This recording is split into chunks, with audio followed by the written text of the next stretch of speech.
Bonjour à tous et bienvenue sur la chaîne BenTech Pro TV. De quoi on va parler aujourd'hui? On va parler aujourd'hui de Flutter. Flutter, c'est un framework open source de développement d'applications mobiles créé par Google en 2017. Bien sûr, si vous utilisez Flutter, c'est à travers un seul langage qui est le langage Dart, vous pouvez générer des applications multiplateformes, ce qu'on appelle les cross-platforms. Ça veut dire quoi, cross-platform? Ça veut dire à travers un seul code qui sera rédigé en utilisant le langage Dart, on peut générer des applications qui seront déployées sous Android, sous iOS, on peut générer des applications web et des applications de type Windows Desktop. Et qui utilise le framework Flutter? Le framework Flutter est utilisé pour développer la plupart des applications mobiles de Google, que ce soit au niveau interne ou externe. On peut citer à titre d'exemple au côté donc interne l'application Google Green Tea donc qui gère ses relations avec ses clients et l'application Google AdSense au niveau externe. Il y a aussi même, on peut citer le géant chinois Alibaba. Il est en train d'utiliser Flutter en production et comme vous voyez donc, sur le Google Play, sa application est téléchargée plus que 100 millions de fois. Un cas, Google est en train d'utiliser Flutter pour développer ses applications sous son nouveau système d'exploitation qui s'appelle Fuchsia. Fuchsia, en effet, c'est un système d'exploitation open source. Au contraire des anciens systèmes d'exploitation, il n'est plus basé sur le noyau Linux, comme c'était le cas avec Chrome OS ou bien Android, mais maintenant il est basé sur le nouveau noyau qui s'appelle Zircon.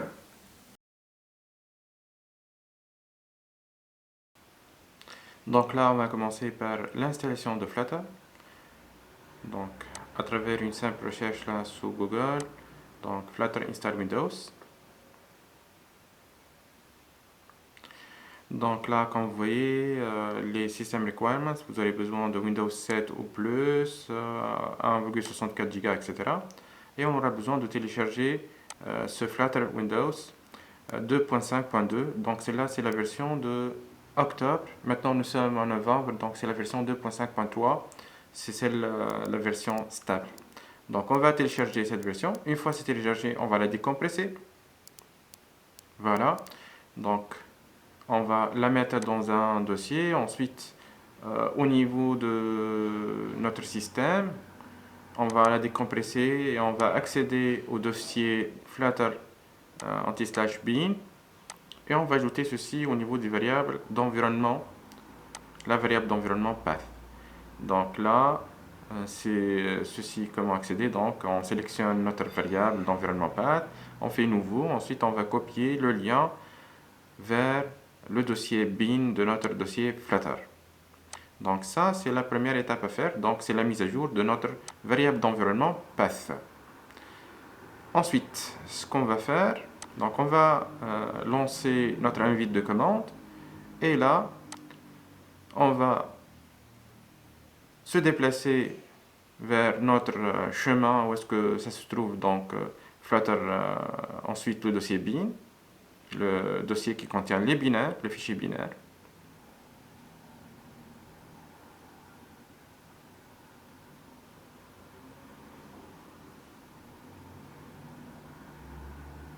Donc moi j'ai sauvegardé le dossier Flutter sous mes documents.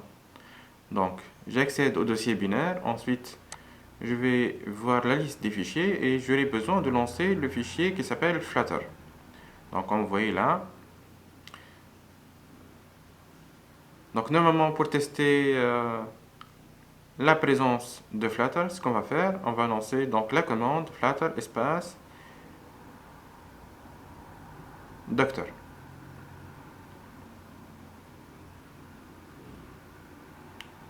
Donc là, cette commande, elle nous permet de voir les éléments qui sont installés et ceux manquants.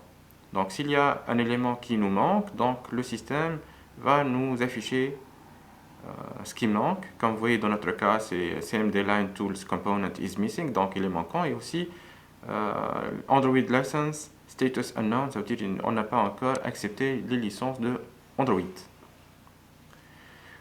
Donc là, comme vous voyez, on est en train de suivre là, les étapes préconisées au niveau du site du flutter.dev.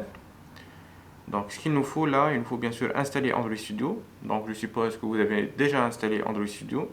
Parce que vous allez Flutter, ça sera un plugin qui va s'ajouter à Android Studio. Donc on va lancer Android Studio. Et à partir de cet environnement de développement intégré, donc on va aller vers le menu. Ensuite on va sélectionner donc Tools. Voilà, donc on va aller vers la dernière Android SDK, Command Line Tools. Donc on doit l'installer. Et comment faire ceci? Donc on va aller vers Tools, ensuite SDK Manager, gestionnaire de Software Development Kit. On va choisir là les SDK Tools, donc au niveau des tabulations, donc la deuxième là après SDK Platforms. Et comme vous voyez là, on va installer Android SDK Command Line Tools Latest, ça veut dire la dernière version. Voilà, donc j'applique, OK, je vais accepter donc le téléchargement de ce module.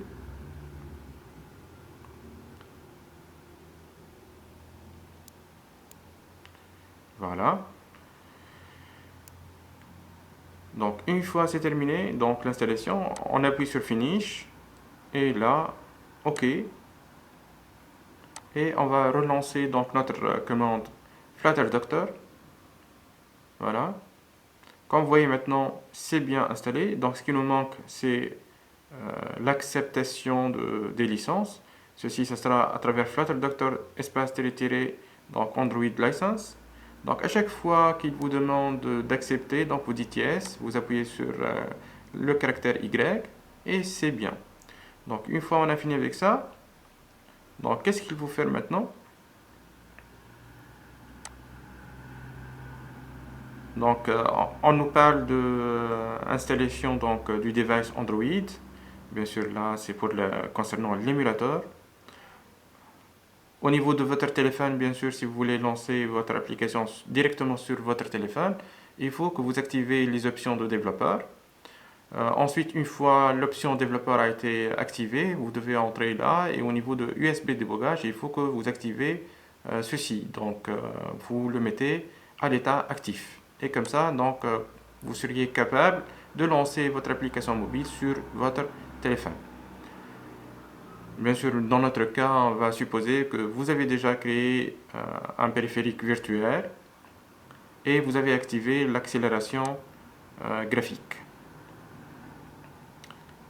Donc là, on a lancé cette commande. On a aussi l'installation. Donc on va voir là comment maintenant mettre à jour notre environnement. Donc vous devez là avoir Android Studio. Ou bien on a d'autres alternatives. Hein. On peut utiliser IntelliJ IDEA Community ou bien Ultimate. Aussi, on peut avoir bien sûr, on peut installer le Flutter sous macOS. Dans notre cas, là, il faut faire attention.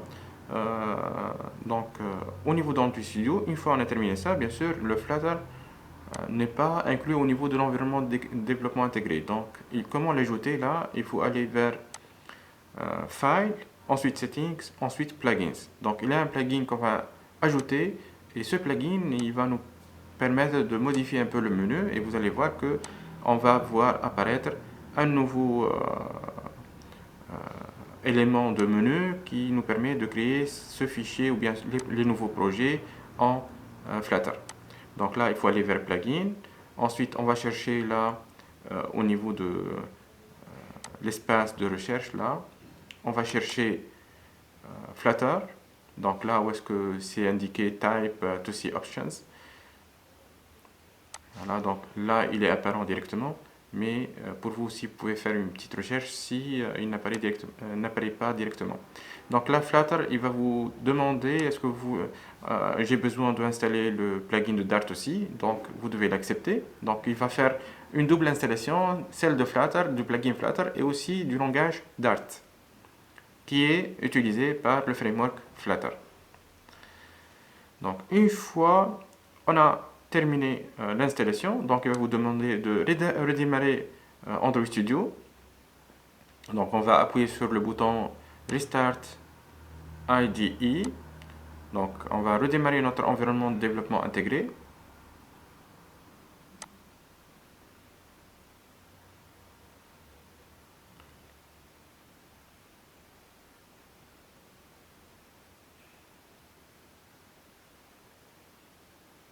Voilà.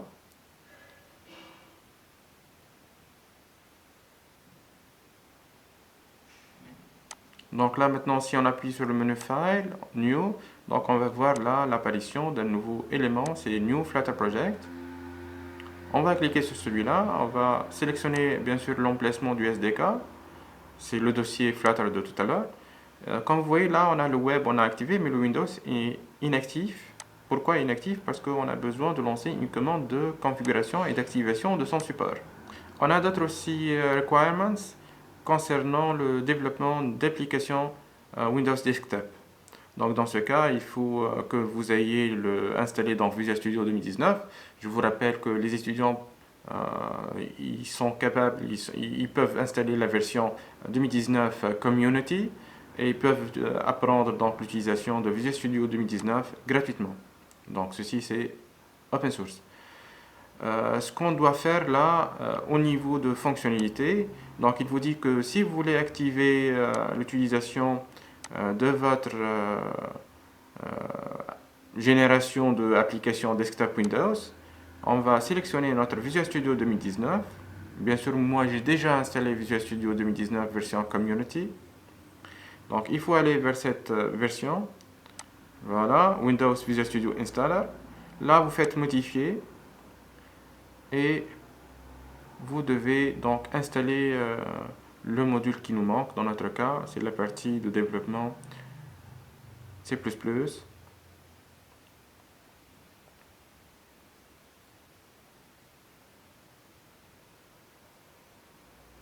Voilà, donc c'est développement desktop en C++. Donc vous devez activer celle-là, vous appuyez sur OK et le système va se lancer. Donc il va lancer l'installation de cette mise à jour. Bien sûr, là, pour activer le support de l'application desktop, on a une autre commande à lancer, c'est flutter config là, double tiré, donc enable Windows desktop. Parce que sinon, lors de la création de projet Flutter, vous ne seriez pas capable de générer des applications Windows desktop. À moins que vous avez bien sûr lancé cette commande de configuration et d'activation du support des applications Windows desktop. Donc on attend la fin du téléchargement, l'installation.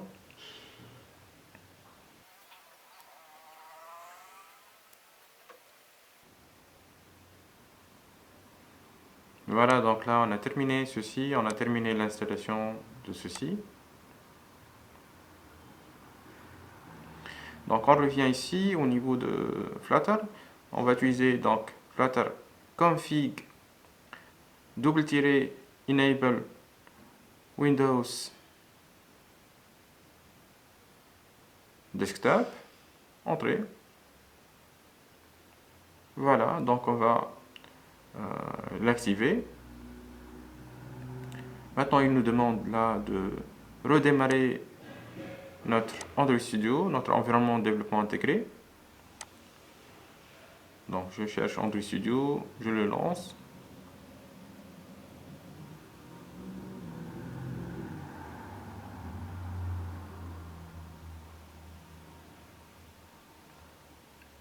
Voilà. Donc je vais aller maintenant vers le menu File, New Flutter Project. Comme d'habitude, on doit préciser là le dossier Flutter où est-ce qu'il se trouve. Et comme vous voyez maintenant, Windows Desktop est activé. Donc on peut l'activer ou bien le désactiver. Et on appuie sur Finish. Donc normalement à ce niveau-là, on a créé notre premier projet. On va l'ouvrir ici. Donc on voit voici l'arborescence de notre projet. Donc on a plusieurs dossiers, donc un pour Android, un pour iOS, un pour Windows et l'autre pour Web. Donc ceci sont les projets qui seront générés Bien sûr, nous, dans notre cas, on ne va pas toucher tout ça. On va uniquement toucher le dossier qui s'appelle lib et le fichier qui s'appelle main.dart, donc qui est à l'intérieur. Donc là, il faut s'assurer qu'on a une connexion à Internet.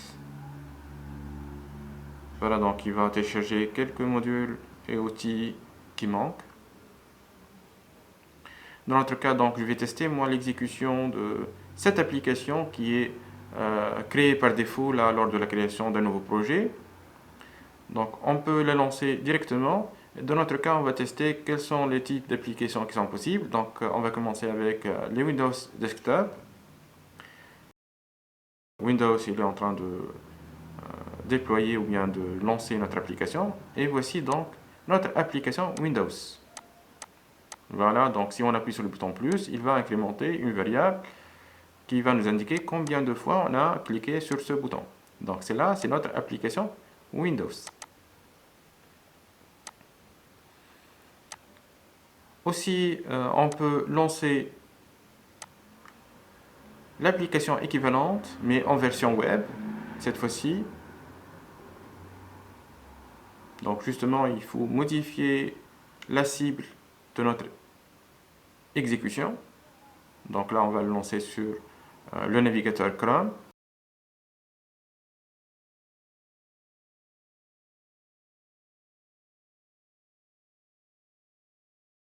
Voilà, donc il va nous ouvrir le navigateur. Donc on est en train d'être connecté sur localhost et sur le port 57216. Et comme vous voyez là, c'est notre application web équivalente. Et comme vous voyez là, on n'a pas changé de code. Maintenant, on va le lancer sous l'émulateur Nexus 5X qui utilise l'API 29. Donc on va le lancer sur l'émulateur mobile. Voilà. On va sélectionner Android SDK Build for x86. Donc c'est l'application mobile là. C'est le même code qu'on va le déployer cette fois-ci sous l'émulateur.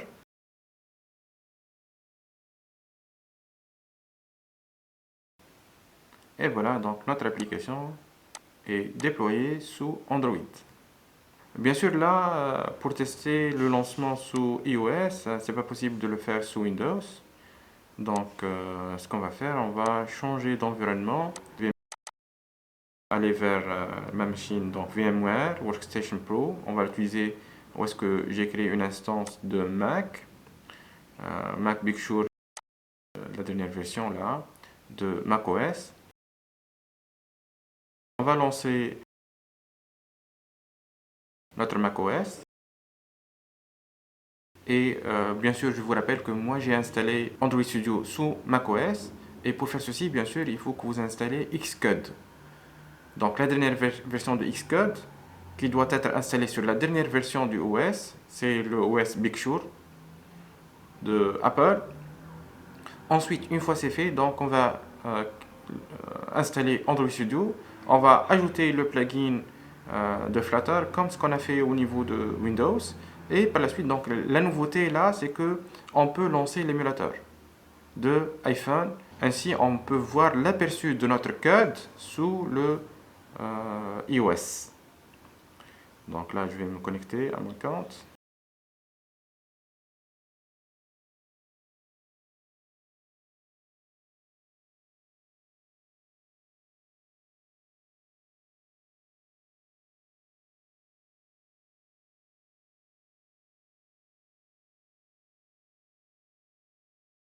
Je vais ouvrir le terminal et c'est à partir de ce terminal que je vais lancer mon émulateur à travers la commande open-a simulator. Voilà, donc le iPhone 13 a été lancé. Donc maintenant je vais lancer Android Studio. Donc le iPhone 13 a été lancé avec succès. Maintenant Android Studio qui se lance. Bien sûr, pour Android Studio, il faut choisir la version qui va avec macOS. Et lors de l'installation, parce que je suis en train d'installer macOS sur mon PC Intel avec le processeur Intel, donc il faut préciser que vous travaillez avec Intel, d'accord?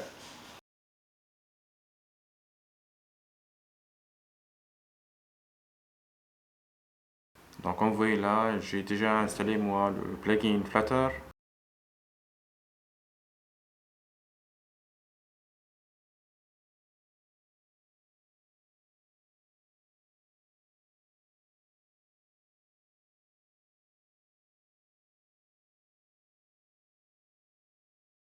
Donc comme vous voyez là, on peut lancer l'Android, iOS et le web. On va lancer Finish. Je vous rappelle, moi, ce qui m'intéresse le plus, c'est de voir l'aperçu sur le iPhone. D'accord? Donc c'est pour ça que j'ai fait toute cette installation. Et aussi, on peut l'utiliser, bien sûr, une fois que vous avez installé la machine virtuelle de macOS, vous pouvez l'utiliser pour développer avec Swift ou bien Objective-C dans des applications futures. Donc, ce qui nous concerne maintenant, donc, on a créé notre euh, application Flutter. On va copier rapidement donc au niveau de fichier Dart qui se trouve sous le répertoire lib notre code qu'on a utilisé au niveau de la partie Windows. Et par la suite, au niveau de choix de device, choix de périphérique, on va sélectionner notre iPhone, voilà, Open iOS Simulator. Voilà, le iPhone 13 maintenant il est disponible. Donc, et on va lancer notre application. Je vous rappelle une deuxième fois aussi que l'émulateur, on ne peut pas le lancer tant qu'on n'a pas installé le Xcode. Donc il faut télécharger la dernière version de DevTools, les outils de développement dédiés pour macOS, pour pouvoir lancer le iPhone, donc l'émulateur.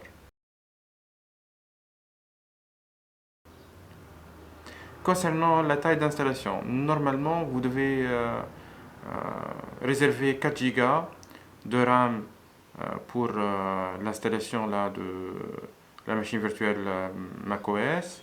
Aussi, il faut réserver à peu près 100 Go de stockage pour tout le développement nécessaire et l'installation des outils nécessaires au développement, donc Flutter.